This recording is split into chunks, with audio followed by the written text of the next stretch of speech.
Tears streamed down her face before her boots even touched the weathered planks of the train platform. And Josephine Barrett knew that everything she had hoped for in this new life was already crumbling to dust. The afternoon sun beat down mercilessly on Fort Bowie, Arizona territory, in the summer of 1878, turning the small railroad platform into a furnace. Josephine clutched her worn carpetbag tighter as she descended the final step, her legs shaking from more than just the 3-day journey from Philadelphia. The letter she had received 2 weeks ago was crumpled in her pocket, the words burned into her memory like a brand. Her intended husband, Marcus Donnelly, had written that he had changed his mind and would not be meeting her after all. But the letter had arrived too late. She was already on the train, already committed to this journey into the unknown. She stood alone on the platform as other passengers hurried past her, some greeting family members, others heading toward the collection of adobe buildings and wooden structures that made up the small frontier town. The train hissed and groaned behind her, already preparing for its departure. Josephine wiped at her eyes with the back of her hand, trying to compose herself, but the tears kept coming. She had no money to return home. Her sister had married and moved to Boston with her new husband, and Josephine had given up her small room above the millinery shop to come here. There was nothing left for her back east, and now there was nothing here either. "Miss, you all right there?" The voice was deep and rough, touched with genuine concern. Josephine turned to see a tall man standing a respectful distance away, his hat in his hands. He was younger than she expected, perhaps 25 or 26, with dark hair that fell across his forehead and eyes the color of aged whiskey. He wore dusty clothes that marked him as a working cowboy, his boots scuffed and his shirt collar open against the heat. A bandana hung loosely around his neck, and there was an honest, open quality to his sun-weathered face that made her tears flow harder despite her best efforts. "I am sorry," she managed, her voice breaking. "I did not mean to make a spectacle of myself." "No spectacle, miss. Just looks like you could use some help." He took a cautious step closer, his expression growing more concerned as he noticed how young she was. Josephine was 21, but at that moment, standing lost and alone in this strange place, she felt about 12 years old. "You waiting for someone?" "I was supposed to be," she said bitterly, then caught herself. This stranger did not need to hear her troubles. It does not matter now. The cowboy was quiet for a moment, studying her with those thoughtful amber eyes. "You came here to meet someone who was supposed to marry you, maybe." Josephine felt her cheeks flush with humiliation. It was obvious, she supposed. A young woman alone with a single bag crying on the platform in a frontier town. She nodded miserably, and they did not show up. Worse. He sent a letter saying he had changed his mind, but it arrived after I had already left Philadelphia. The words tumbled out despite herself. "I have no way to return and nowhere to go." Something shifted in the cowboy's expression, a hardening around his jaw that spoke of anger held carefully in check. "What is this fellow's name?" "I do not see how that matters now," Josephine said, straightening her spine. She might be stranded and heartbroken, but she still had her pride. He made his choice clear enough. "His name, miss, please." There was something in his voice that made her answer. "Marcus Donnelly. But truly, I do not want any trouble." "Too late for that," the cowboy said, settling his hat back on his head with a decisive gesture. "Marcus Donnelly made his choice when he left a lady crying on this platform. That means he loses you." He extended his hand to her, his expression softening. "My name is Xavier Kane, miss. I run a ranch about 10 miles north of here with my father. And if you will let me, I would like to help set this situation right." Josephine stared at his outstretched hand, not understanding. I am sorry, but I do not see how anyone can set this right. The facts are simple enough. Mr. Donnelly does not want to marry me, and I have nowhere else to go. The facts are that Marcus Donnelly is a fool and a coward, Xavier said bluntly. And the other fact is that you are not going to be stranded here alone, not if I have anything to say about it. He kept his hand extended, patient and steady. Will you trust me, Miss Barrett? Josephine Barrett. She looked at his hand, then at his face. There was nothing but honest concern and determination there. She had nothing left to lose. Slowly she placed her hand in his. His grip was warm and calloused, strong but gentle. I do not understand what you think you can do. First, we are going to get you somewhere cool and get you some water.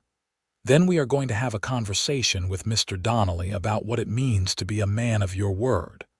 After that, we will figure out the rest together. Xavier picked up her carpetbag with his free hand and kept his other hand carefully supporting her elbow. Can you walk? That train ride is long, I know. I can manage, Josephine said, though in truth she was exhausted and overwrought. Still, she was not about to appear weak in front of this stranger, no matter how kind he seemed. Xavier led her down the platform and onto the main street of Fort Bowie. The town was smaller than she had imagined. A collection of buildings clustered around a central area that served as the town square. There was a general store, a saloon, a church, a boarding house, and various other establishments that serviced the surrounding ranches and the nearby military fort that gave the town its name. The street was dusty, and the heat seemed to radiate up from the ground itself. The boarding house is just up here, Xavier said, guiding her toward a 2-story wooden building with a shaded porch. Mrs. Keller runs it. She is a good woman, fair and honest. She will have a room for you. I cannot pay for a room, Josephine admitted, the humiliation of her situation washing over her again. I spent the last of my money on meals during the journey. Do not worry about that right now, Xavier said firmly. One thing at a time. They climbed the steps to the boarding house, and Xavier held the door open for her. The interior was blessedly cool and dim after the brutal sunshine. A plump woman in her 50s looked up from where she was arranging flowers in a vase on the front desk. Her eyes widened as she took in Josephine's tear-stained face and Xavier's protective stance. Xavier Kane, what have you gotten yourself into now? The woman asked, but her tone was fond. Mrs. Keller, this is Miss Josephine Barrett. She just arrived on the train from Philadelphia and she needs a room. Mrs. Keller came around the desk, her expression shifting to maternal concern. Oh, you poor dear, you look about done in. Come, let me get you situated. She glanced at Xavier. And you, what is your part in all this? She was supposed to meet someone here, someone who did not have the decency to keep his word to a lady. Xavier's voice was tight with controlled anger. I aim to correct that situation. Mrs. Keller's eyes narrowed. This would not be about Marcus Donnelly, would it? I heard he was expecting a bride from back east. The same. That worthless snake. I heard he was spending time over at the Silver Dollar with that painted woman from Tucson. Mrs. Keller turned to Josephine, her expression fierce. You are better off without him, dear. And do not you worry about the room. First week is on the house while you get your bearings. I cannot accept charity, Josephine protested weakly. It is not charity. It is common Christian decency, which seems to be in short supply around here lately. Mrs. Keller took Josephine's arm. Xavier, you leave her be for now. Let me get her cleaned up and rested. You can go have your conversation with Donnelly. Xavier looked at Josephine, and she saw a question in his eyes. She did not fully understand what was happening or why this stranger was being so kind to her, but she found herself nodding. Thank you, Mr. Kane, for your kindness. Xavier, please, and I will be back later to check on you if that is all right. I would like that, she said. surprising herself with the truth of it. She watched as he settled his hat more firmly on his head and walked back out into the blazing sunshine. Through the window, she could see his tall figure striding purposefully down the street toward the saloon. Part of her wanted to call him back, to tell him not to make trouble on her account, but a larger part of her was too tired and too heartbroken to care what happened to Marcus Donnelly. Mrs. Keller led her upstairs to a small but clean room with a narrow bed, a washstand, and a window that looked out over the street. "You rest now, dear. I will bring up some water and something to eat. We will talk more later." Left alone, Josephine sank onto the bed and finally let herself cry in earnest. All the hope she had carried with her on that long journey, all the dreams she had built in her mind about what her new life would be, came crashing down around her. She had been corresponding with Marcus Donnelly for 6 months, ever since her sister had suggested she answer an advertisement in the Philadelphia newspaper seeking a bride for a prosperous rancher in Arizona Territory. His letters had been polite if not particularly warm, describing his ranch and his life in the West. He had sent her money for the train ticket and promised her a good home and a respectable life. What had changed? What had she done wrong? The questions circled in her mind like vultures.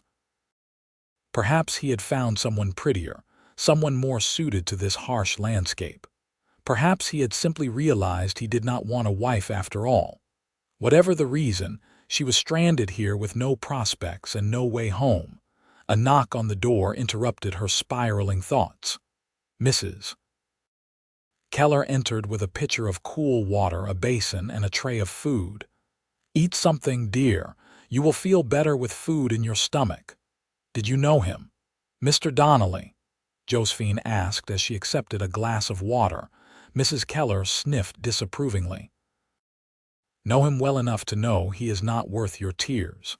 He came to town about 2 years ago, bought a small spread south of here. Acts like he is somebody important, but most folks see through him. Got himself in debt gambling and drinking from what I hear. Probably thought a wife would settle him down or bring him some respectability." She set the tray on the small table by the window. "But Xavier Kane now, there is a good man. His family has been here since before the war. They run one of the biggest ranches in the territory, and they are honest, hard-working people. If Xavier has taken an interest in your situation, you can trust him to do right by you." Josephine picked at the bread and cheese on the tray, her appetite absent but her practical nature telling her she needed to eat. "He seemed very angry on my behalf. Xavier has strong feelings about justice and doing right by people. Gets that from his father, I suppose. His mother passed when he was young, and Thomas Kane raised him and his sister alone, taught them both to value honor and honesty above just about everything else." Mrs. Keller moved to the window, looking out toward the street. "Ah, there he goes now. Xavier, I mean, heading into the Silver Dollar." Despite herself, Josephine rose and went to the window. She could see Xavier's figure disappearing through the saloon doors. "What do you think he will do?" "Have a very direct conversation with Marcus Donnelly about the proper way to treat a lady, I expect." Mrs. Keller patted her shoulder. "You rest now. Whatever happens, you are safe here." After Mrs. Keller left, Josephine washed her face and hands, trying to scrub away the grime of travel and the salt of tears. She changed into her other dress, a simple cotton garment that was wrinkled from being packed in her bag. As she was pinning up her dark brown hair, she heard raised voices from the street below. Unable to resist, she returned to the window. Xavier had emerged from the saloon, and behind him came a shorter man with thinning blonde hair and a reddened face. Marcus Donnelly, she presumed. Even from this distance, she could see he was disheveled and already somewhat drunk, despite the early hour. "You have no right to dictate to me about my personal business," Donnelly was shouting. You made it everyone's business when you left that woman crying on the platform, Xavier said, his voice carrying clearly in the still afternoon air. A small crowd was beginning to gather. You gave her your word. You sent her money and brought her all the way out here. You do not get to just change your mind and leave her stranded. I will do as I please. She is not here yet anyway. She is here. She arrived on the noon train. Xavier's stance was deceptively relaxed, but Josephine could see the tension in his shoulders. And you are going to make this right. Donnelly laughed, a harsh, ugly sound. Make it right how? Marry some woman I have never even seen. I have had time to reconsider. I have realized I am not suited for marriage after all. She can take the money I sent her and go back home. She spent that money getting here, you fool. And she gave up her home to come here based on your promises. Xavier took a step closer. So here is how this is going to work. You are going to reimburse her for the train fare, give her enough money to get settled somewhere proper, and you are going to write her a letter of apology. Then you are going to leave her alone.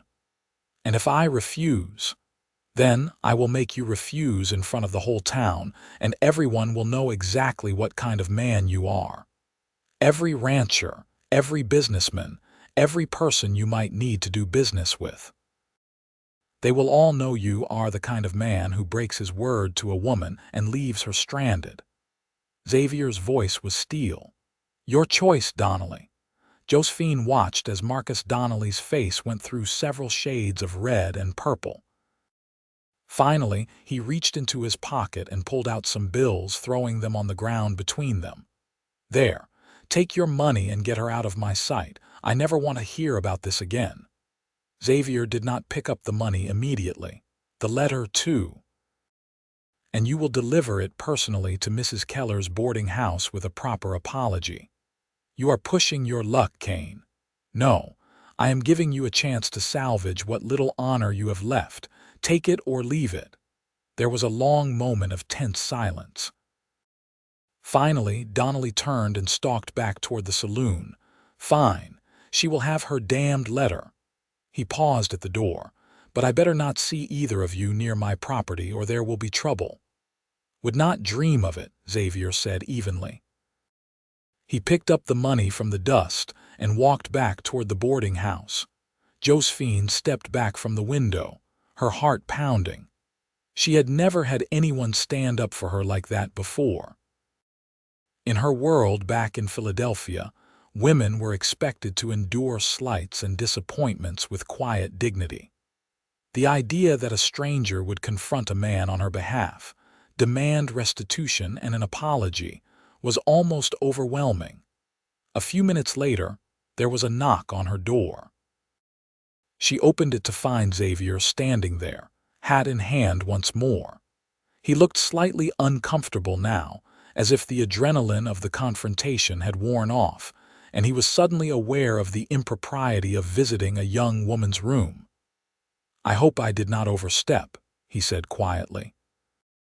I know we just met, and I had no right to involve myself in your business, but I could not stand by and let him treat you that way. You did not overstep, Josephine said, her voice unsteady. I do not know how to thank you. He held out the money Donnelly had thrown down. It is not much, but it is enough for a ticket home if that is what you want, or enough to get you started somewhere else if you would rather not go back east. He paused, seeming to struggle with something. I know this is forward, and you have every right to tell me to mind my own business, but I would like to offer you another option. Josephine took the money with trembling fingers. What kind of option? My father runs our ranch with just me and a few hired hands now. My sister married last year and moved to Prescott with her husband. Before she left, she helped with a lot of the household work, keeping the books, managing supplies, that kind of thing. We have been struggling to keep up with it all. Xavier met her eyes directly. I am not asking you to marry me. I do not even know you. But if you need a place to stay and some honest work while you figure out what you want to do next, we could use someone at the ranch. Room, board, and fair wages. It was an extraordinary offer, and Josephine knew she should probably be cautious about accepting employment from a man she had just met. But what were her alternatives? Use Donnelly's money to return to Philadelphia, where she had nothing and no one. Try to find work in this small frontier town where she knew no one and had no references. "Why are you being so kind to me?" she asked. "You do not know me at all." Xavier was quiet for a moment. "When I was 14, my mother got sick, the fever that was going around that year. My father was away buying cattle, and it was just me and my sister at the ranch with her. By the time my father got back, she was already gone." He looked down at his hands. "There was a neighbor, Mrs. Palmer, who came and sat with us even though she knew she was risking catching the fever herself. She helped us prepare my mother for burial, helped my sister through those first terrible days. She did not have to do any of that. We were not even particularly close neighbors. But she said that when you see someone in trouble and you have the means to help, you help. That is just what decent people do." He looked back up at Josephine. "I see you in trouble and I have the means to help, so I am helping." Josephine felt fresh tears pricking at her eyes, but these were different from the bitter tears of abandonment she had cried earlier. "That is a beautiful way to live. It is the way my mother lived and the way my father taught us to live. Will you consider my offer?" She thought about it for all of 5 seconds. "Yes, I would be grateful for the work." The relief on Xavier's face was obvious. "Good, that is good. I have to ride back to the ranch tonight to check on things, but I will come back tomorrow morning to collect you if that suits you. That will give you time to rest and get your bearings." "That would be perfect. Thank you, Xavier." He smiled then, a genuine warm smile that transformed his serious face. "Get some rest, Josephine. Tomorrow starts a new chapter."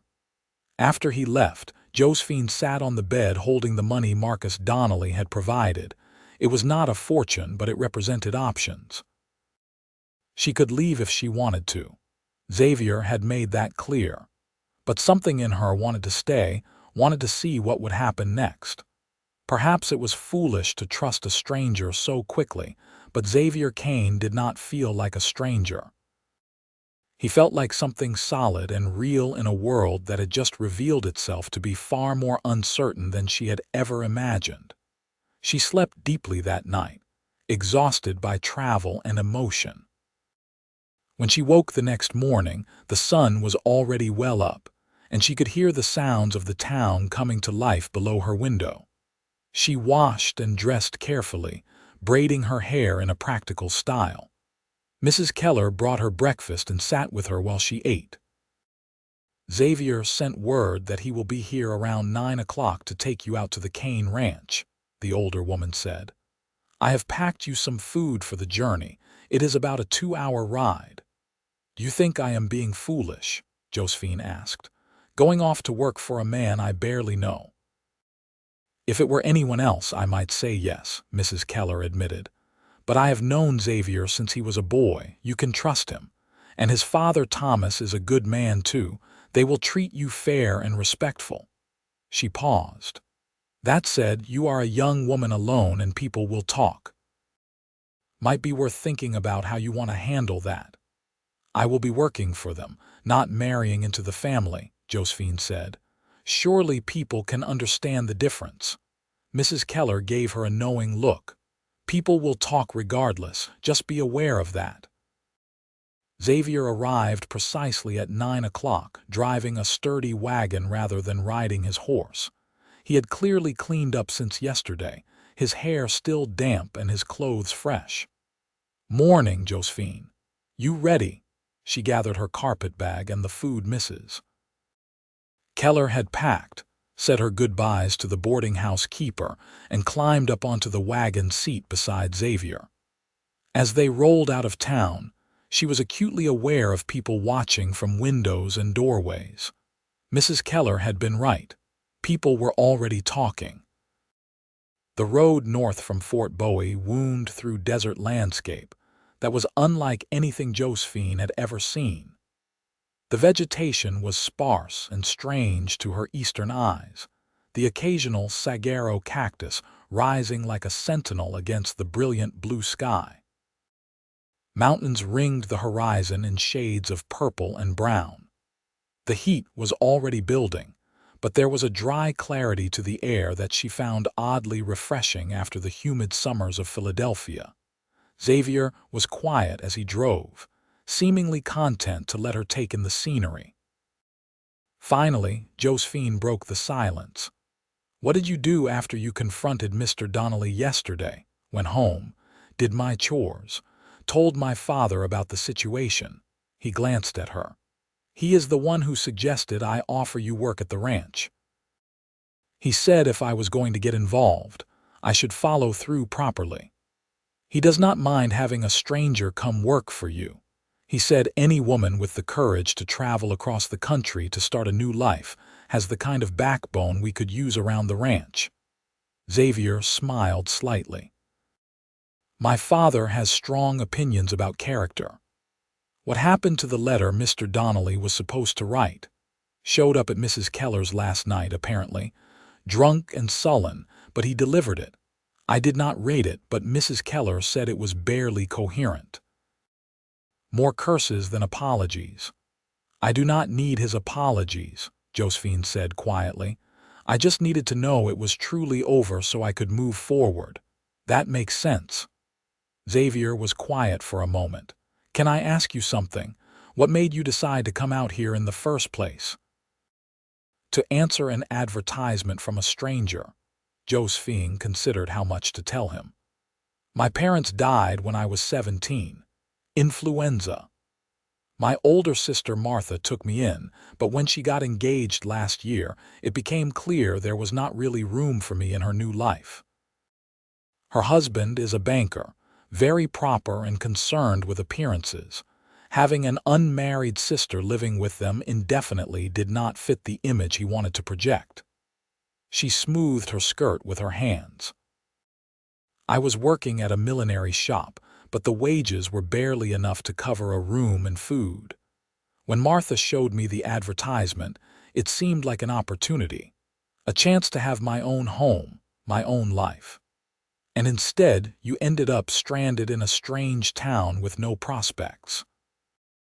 And then a kind stranger offered me work and a fresh start," she countered. "It did not turn out how I planned, but perhaps it turned out how it was meant to."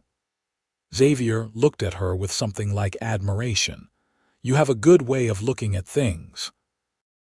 They fell into a comfortable silence after that, the wagon wheels creaking steadily along the rutted road. Josephine found herself studying Xavier's profile when she thought he was not looking. He had a strong jawline and a straight nose that had been broken at least once, giving his face a slightly crooked character. His hands on the reins were sure and competent. There was something deeply reassuring about his presence. After about 2 hours, Xavier pointed ahead. "There it is. The Kane Ranch." Josephine looked where he was pointing and saw a collection of buildings nestled in a valley between low hills.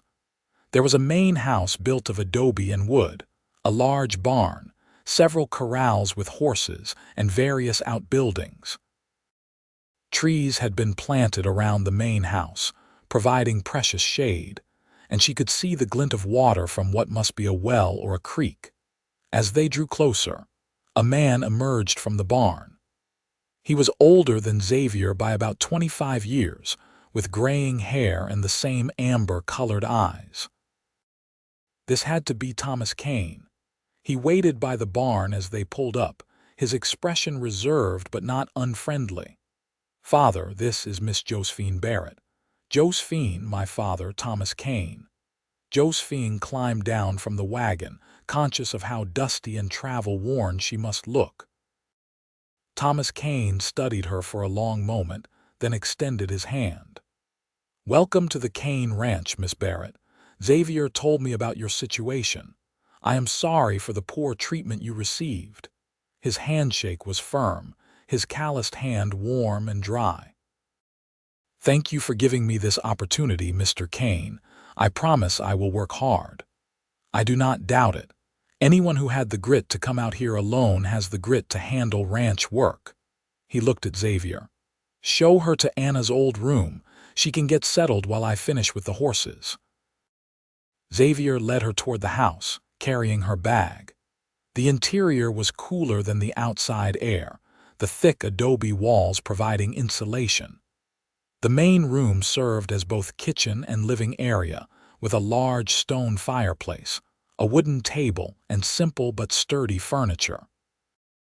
Everything was clean but showed signs of neglect, the kind of neglect that came from men living alone without a woman's touch. The house has 4 bedrooms, Xavier explained, leading her down a short hallway. My father has 1, I have 1, and this was my sister Anna's room. The 4th is full of storage right now, but we can clear it if you would prefer a room farther from the family quarters.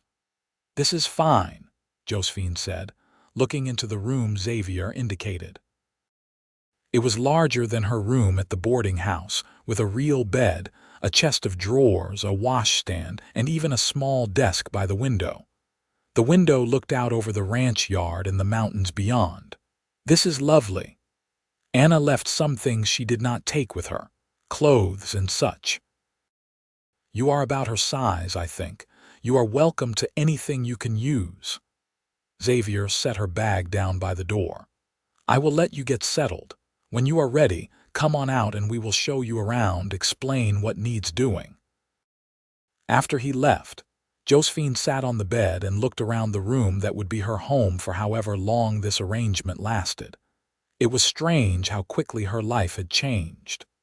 2 days ago, she had been on a train, full of nervous anticipation about meeting her future husband. Now she was on a ranch in the middle of the Arizona Territory, about to begin work for 2 men she barely knew. She unpacked her meager belongings, hanging her 2 dresses in the small wardrobe and placing her few personal items on the chest of drawers. Then she investigated the things Anna had left behind. There were several practical dresses in sturdy fabrics, a split riding skirt, boots, and even a wide-brimmed hat to protect against the sun. Josephine tried on one of the dresses and found it fit reasonably well with just a small adjustment. It felt strange to wear another woman's clothes, but she could not work in the 2 dresses she had brought with her. Those were for town wear, not ranch work. When she emerged from the bedroom wearing one of Anna's practical dresses, she found Thomas Kane sitting at the large table, cleaning a saddle. He looked up and nodded approvingly. Better. Those town clothes would not have lasted a week out here. He set aside the saddle. Xavier is out checking the water lines. While he is doing that, let me explain how things work around here. For the next hour, Thomas walked her through the household operations. The ranch ran about 200 head of cattle and 30 horses. They employed 3 full-time ranch hands who lived in the bunkhouse, and occasionally hired additional help during roundup and branding time.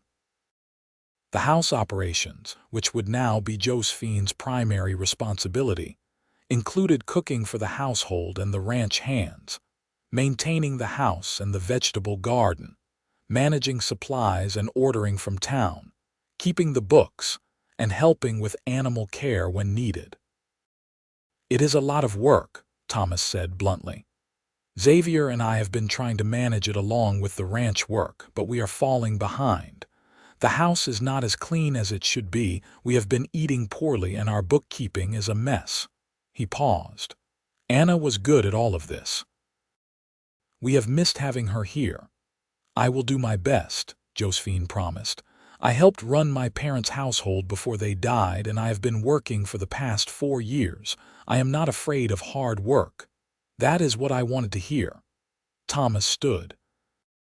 Let me show you the kitchen and the root cellar, and where we keep supplies. By the time Xavier returned from checking the water lines, Josephine had gotten a thorough tour of the house and the immediate ranch buildings. She had also begun to understand the scope of the work ahead of her. The house was indeed in need of a woman's care. Dust had accumulated in corners, windows needed cleaning, and the kitchen could use a thorough scrubbing. But underneath the neglect, she could see that it was a good house, well built and solid. That first evening, she cooked dinner for the Kane men and the 3 ranch hands, who introduced themselves as Pedro, Sam, and Willie. They were all older than Xavier, weathered men who treated her with respectful courtesy. The meal was simple, just beans, cornbread, and salt pork, but it was hot and filling. The men ate with evident appreciation, and Josephine felt a small glow of satisfaction at being useful. After dinner, Xavier helped her clean up while Thomas went over the books with her, showing her how they tracked expenses and income. His handwriting was cramped and hard to read, and there were obvious errors in the calculations. Josephine could see this was going to take significant work to sort out. "I apologize for the state of things," Thomas said gruffly. "I am better with cattle than with numbers." "I will get it organized," Josephine assured him. "It will just take some time." That night, lying in Anna's bed in the darkness, Josephine reflected on the strangeness of her new life. She had come west expecting to be a wife, to run a household as the woman of the house. Instead, she was an employee, a hired worker.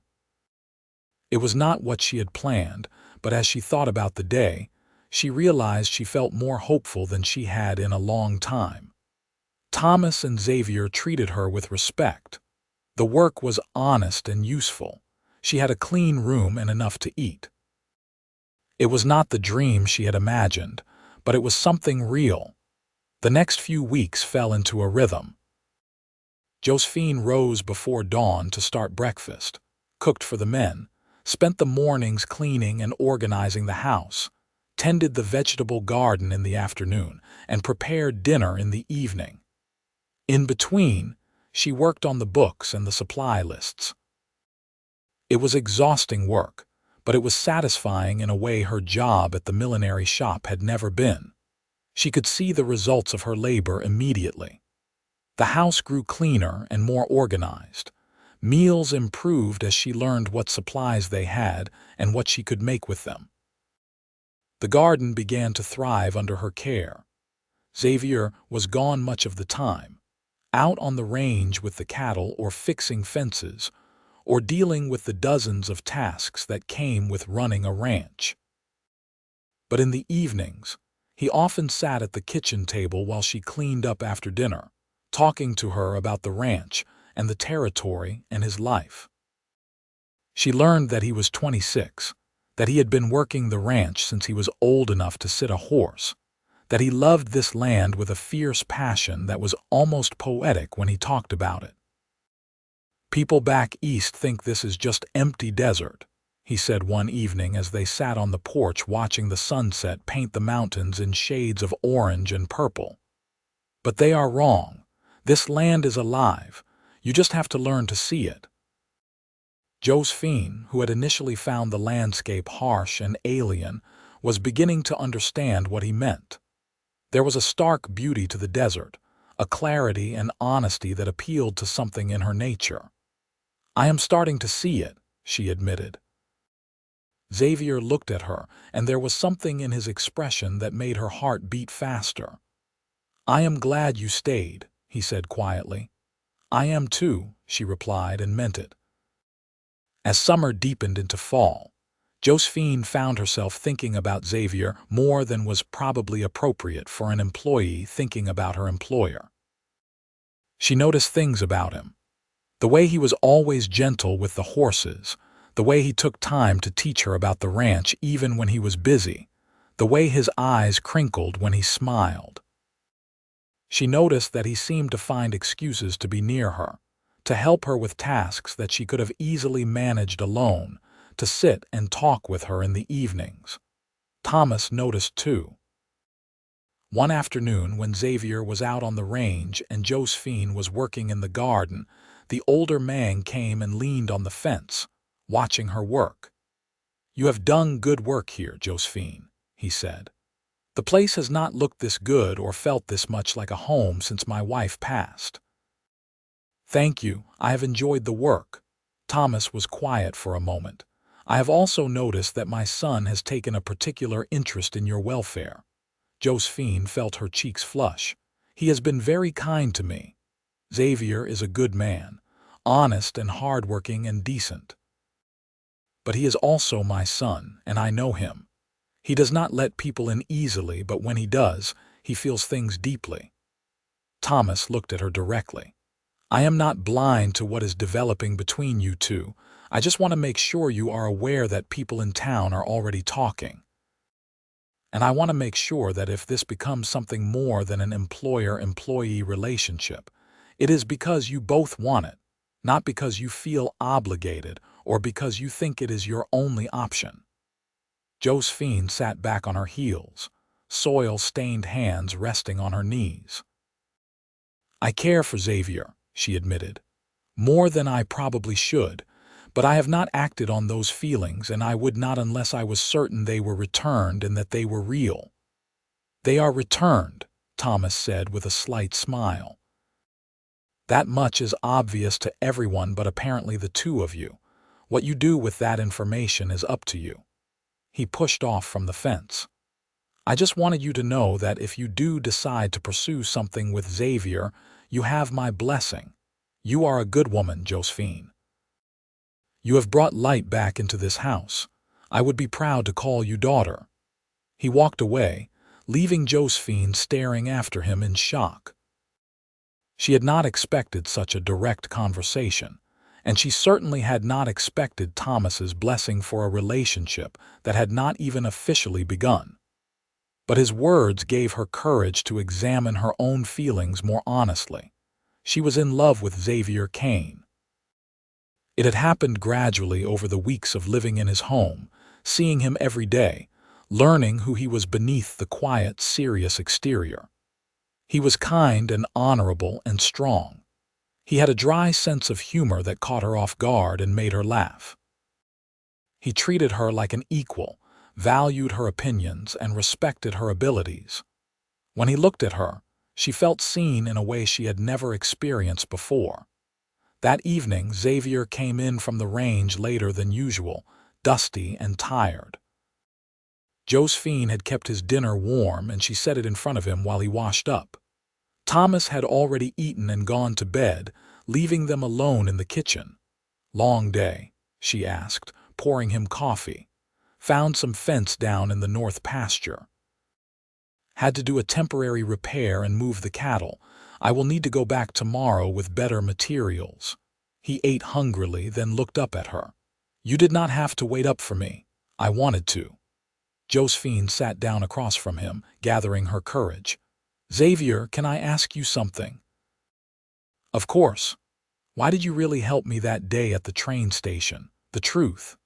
Xavier set down his fork, giving her his full attention. "I told you the truth. I saw you needed help and I could not walk away." "But it was more than that, was not it?" He was quiet for a long moment. "Yes," he finally said. "It was more than that.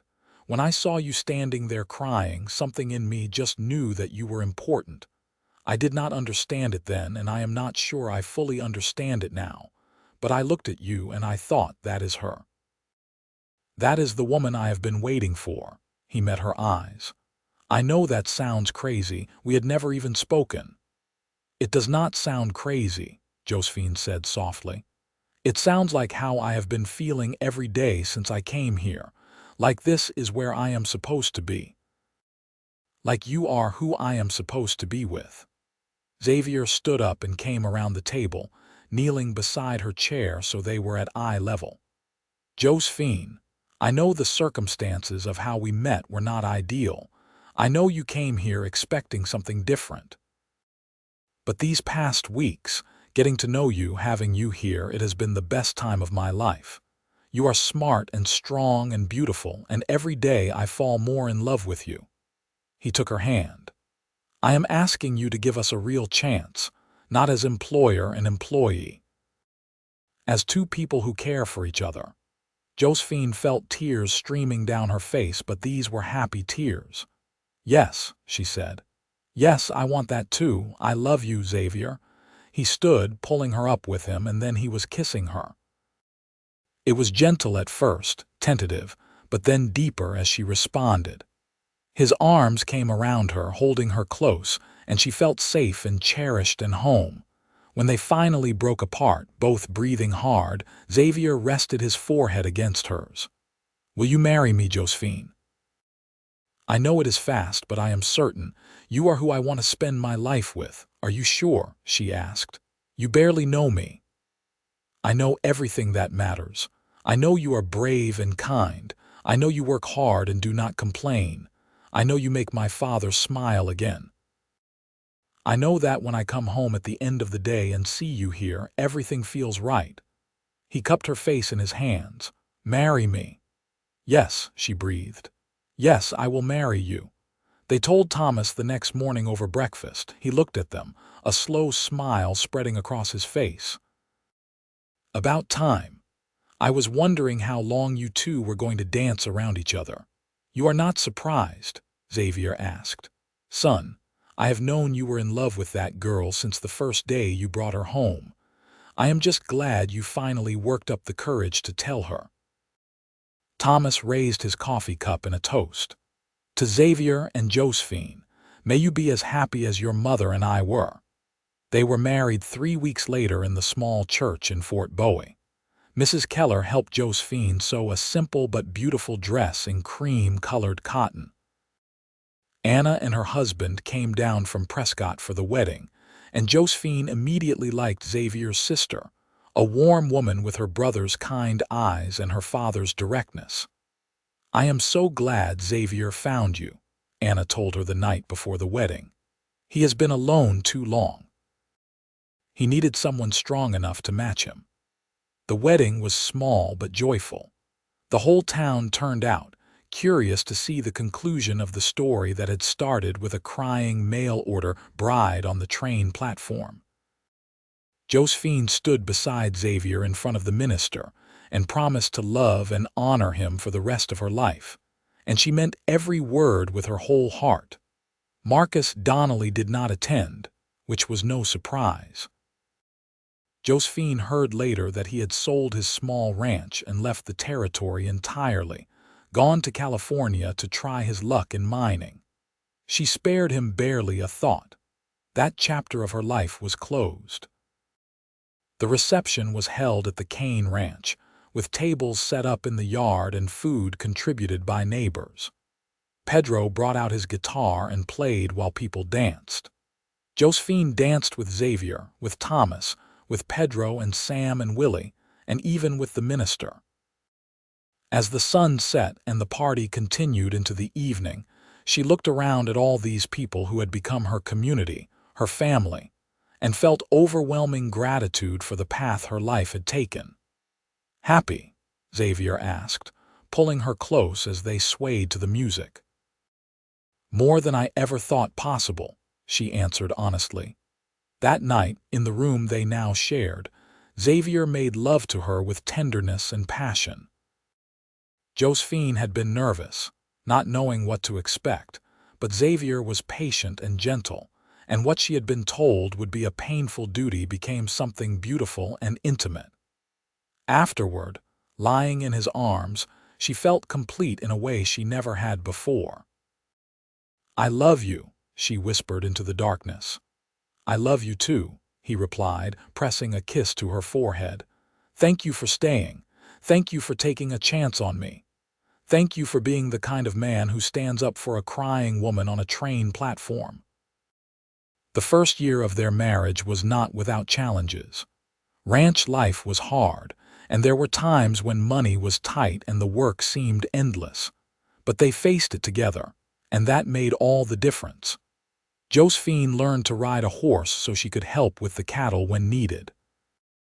Xavier learned to help with the household work, so Josephine was not overwhelmed. Thomas mellowed even further, clearly delighted to have a daughter-in-law who made his son happy. In the spring of their second year of marriage, Josephine discovered she was pregnant. She told Xavier one evening as they sat on the porch watching the sunset, a ritual that had become sacred to them. "I have something to tell you," she said, taking his hand and placing it on her still flat stomach. "We are going to have a baby." Xavier's face went through a series of expressions: shock, joy, fear, wonder, all in rapid succession. "A baby, are you sure?" "I am sure. The doctor in town confirmed it today when I went in with your father to get supplies.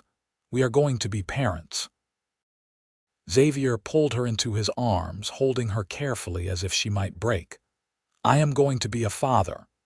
"You are going to be an amazing father," Josephine assured him. Thomas was overjoyed at the news. "A grandchild, finally. Anna has been married 3 years and still no baby.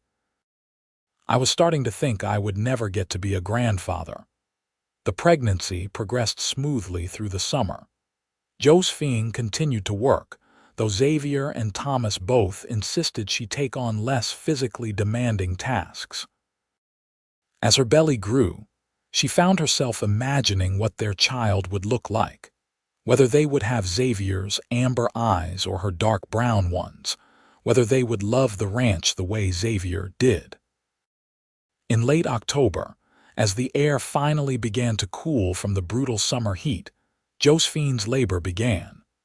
Xavier rode hard into town to fetch the doctor and Mrs. Keller, who had experience as a midwife.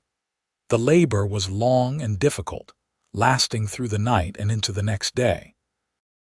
Xavier paced the living room, driven half-mad with worry by Josephine's cries of pain.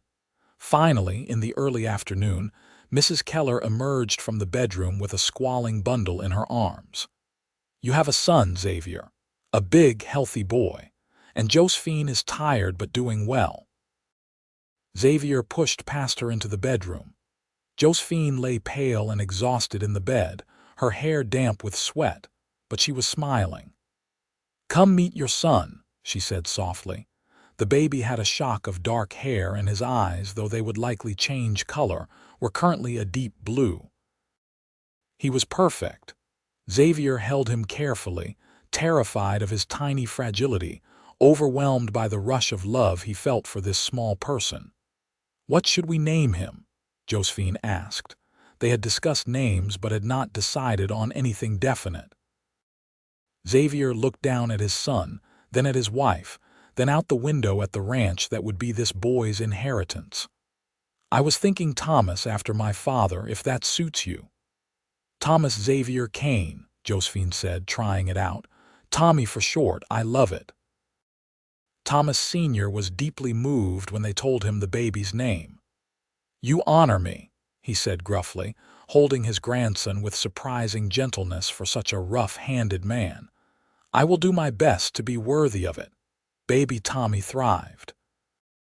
He was a good-natured child who rarely cried and seemed fascinated by everything around him.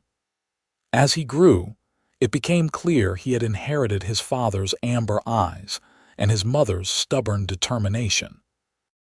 Xavier was a devoted father, taking Tommy with him around the ranch as soon as the boy was old enough to sit in a saddle, teaching him about the land and the animals and the work.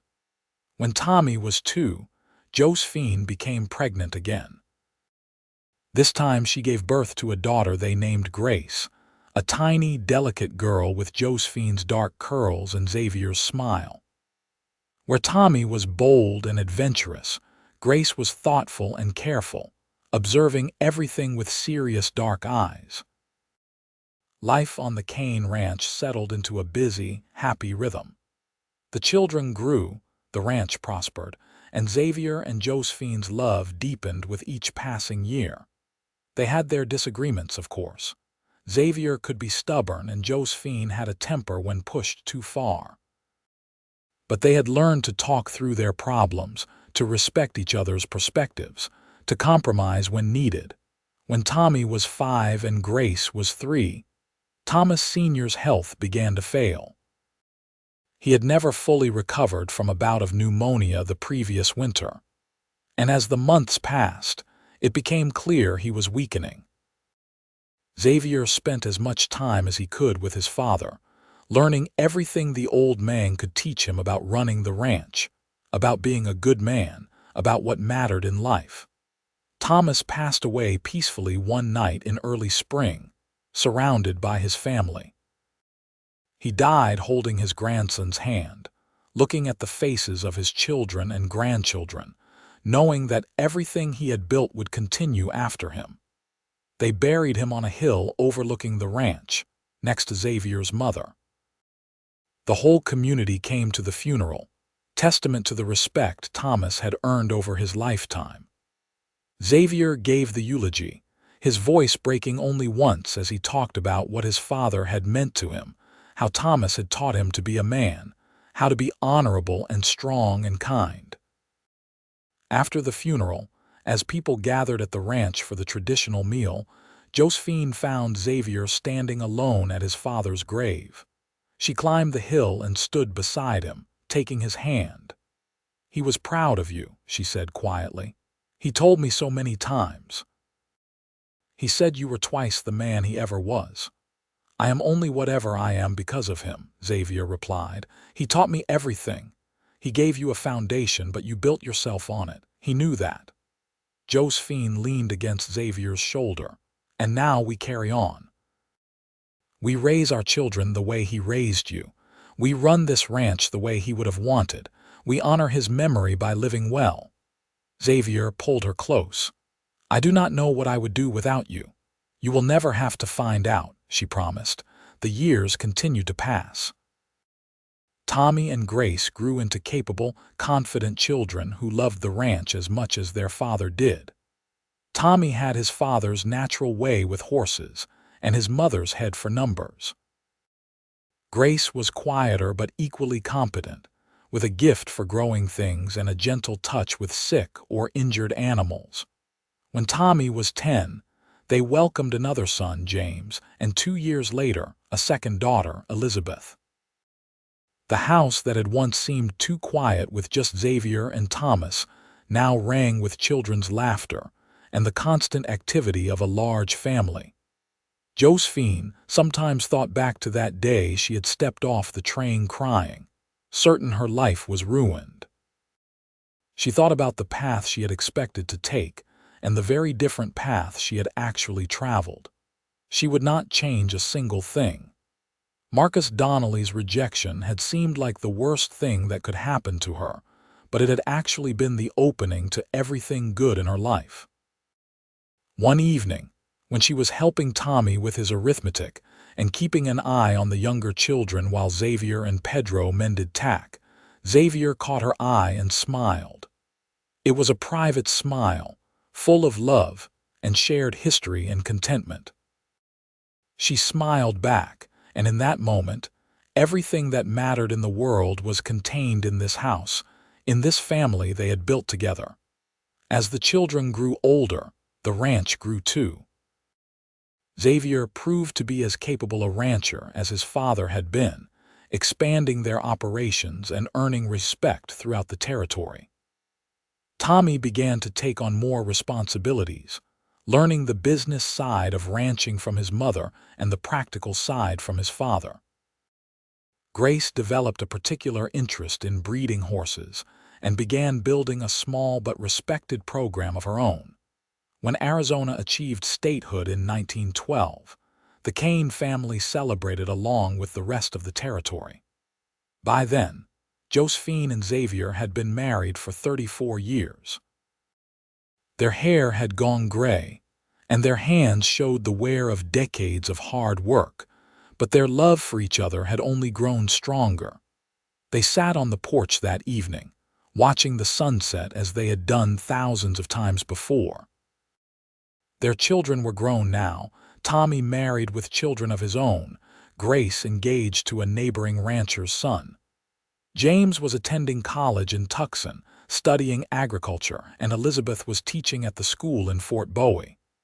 "You ever regret it?" Xavier asked suddenly. "Staying here? Marrying me? This was never the life you planned." Josephine looked at him in surprise. "Never, not once. This life has been better than anything I could have planned." She took his hand, their fingers intertwining automatically after so many years together. "You saved me that day at the train station, but not in the way I thought at the time. You did not save me from being stranded. You saved me from a life that would have been all wrong for me. If I had married Marcus Donnelly, I would have been miserable. But you showed me what love really is. What partnership really means. I fell in love with you the moment I saw you," Xavier admitted. Standing there crying, looking lost and scared but also angry and determined, "I knew right then that you were going to be important to me. I fell in love with you when you stood up to Marcus Donnelly on my behalf," Josephine replied. "No one had ever fought for me before. It meant everything." Xavier pulled her closer, and they sat in comfortable silence as the sun painted the sky in brilliant oranges and purples. The mountains stood eternal on the horizon, the land they both loved stretching out around them. This was home. This was family. This was the life they had built together from the ashes of broken plans and disappointed dreams. Inside the house, they could hear Tommy's children playing, their grandchildren's laughter bright and joyful. The ranch would continue after them, passing to the next generation and the one after that. The Kane legacy would endure, built on the foundation of honor and hard work that Thomas had established, and that Xavier and Josephine had maintained. As the stars began to appear in the darkening sky, Josephine thought once more about that girl who had stepped off the train crying, certain her life was over. That girl could never have imagined the life that waited for her, the love she would find, the family she would build. Sometimes, Josephine reflected, the worst moments of your life were actually doorways to the best parts if you were brave enough to walk through them. Xavier stood, offering her his hand. "Come on, love. Let us go in. Our grandchildren will want their bedtime story." Josephine took his hand and let him pull her to her feet. Together, they walked into the warm, lamp-lit house, toward the sound of children's voices and the life they had created together. The door closed behind them, and the ranch settled into peaceful darkness, secure in the knowledge that it was loved and tended, that the Kane family would continue to care for this land as they had for generations. In the end, that was what mattered most. Not the plans that had fallen apart or the dreams that had changed shape, but the love that had grown and endured through all the years of work and challenge and joy. Josephine had come west expecting one kind of life and had found something far better. She had found home. She had found Xavier. And in finding him, she had found herself. The years that followed were full and rich. Tommy took over more of the ranch operations, proving himself to be an excellent manager with innovative ideas about water conservation and pasture rotation. His wife, Martha, was a skilled seamstress and began a small business making quality clothes for ranch families throughout the region. Their children, 3 boys and 2 girls, were a constant source of joy and occasional chaos. Grace married her rancher, a good man named William Foster, and together they built a successful horse breeding operation on his family's land. She remained close to her parents, visiting often and bringing her own children to learn about the Kane Ranch and the family history. James returned from college full of new ideas about modern ranching techniques. He worked alongside his brother Tommy, the two of them combining traditional knowledge with new methods to keep the ranch competitive in the changing times. He married a teacher from Tucson, and they had twin daughters who were as wild and free as the land they grew up on. Elizabeth, the youngest, surprised everyone by falling in love with a doctor who came to Fort Bowie to set up a practice. She continued teaching for a few years, but eventually focused on raising their 4 children and helping her husband with his medical practice. Still, she remained connected to the ranch, bringing her children to visit their grandparents every Sunday without fail. Xavier and Josephine watched their family grow and flourish with deep satisfaction. They had created something lasting, something that would endure beyond their own lives. The values they held dear, the love they shared, the lessons they had learned, all of it was being passed down to the next generation and the one after that. As they grew older, they began to slow down. Xavier let Tommy take over most of the day-to-day ranch operations, though he still rode out most mornings to check on things. Josephine handed over the household management to Tommy's wife, but remained the heart of the family, the one everyone came to with their problems and their joys. On their 50th wedding anniversary, the entire family gathered at the ranch for a celebration. There were more than 40 people there, children and grandchildren and great-grandchildren, all connected by blood and by love to the couple who had started it all. Anna came down from Prescott with her husband and their grown children. She embraced Josephine warmly. "You have given my brother a wonderful life," she said. "I am so grateful he found you." "I am the grateful one," Josephine replied. "He saved me." "You saved each other," Anna said wisely. That is how the best marriages work. The celebration lasted all day and into the evening. There was food and music and laughter. Xavier and Josephine danced together, moving slowly but still in perfect harmony after 50 years of partnership. As they danced, Josephine looked up at her husband and saw the same love in his eyes that had been there on their wedding day, perhaps deeper now, enriched by all they had been through together. "I would do it all again," she told him. "Every moment, every challenge, every joy. I would choose you every single time." "And I would choose you," Xavier replied, "forever and always." When Josephine was 73 years old, she fell ill with pneumonia. Despite the best efforts of their son-in-law, the doctor, she weakened rapidly. Xavier sat beside her bed, holding her hand, refusing to leave her side. "I am not afraid," she told him on what would be her last evening. "I have had such a good life, Xavier, such a full, beautiful life. I have no regrets." "Do not talk like that," Xavier said, his voice rough with emotion. "You are going to be fine. We both know that is not true." Josephine squeezed his hand with what little strength she had left. "But it is all right. I am ready. I just need to know that you will be all right." "I will never be all right without you," Xavier said, tears streaming down his weathered face. "You are my heart, Josephine. You always have been. And you are mine. That does not end just because I am not here anymore."